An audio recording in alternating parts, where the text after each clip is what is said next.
सुरों के सम्राट एंड भोजपुरी के महान सिंगर भरत शर्मा व्यास के ऐसे 5 बेहतरीन गाने जिनको सुनने के बाद से आप इनके फैन हो जाएंगे। एंड लास्ट वाले गाने तो कमाल का है, तो उसको सुनकर ही जाना। तो नंबर 5 देवर तनी दहिया पे। देवर तनी दहिया पर डालता जाई। नंबर 4 पियले शराब गांजा ताड़ी। पियले शराब गांजा ताड़ी, हमार पिया मिलले जुआरी।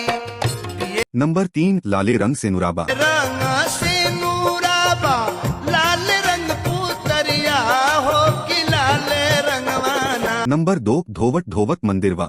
होवर तब नहीं काहे मैया, दया तोहरा अइले होवर।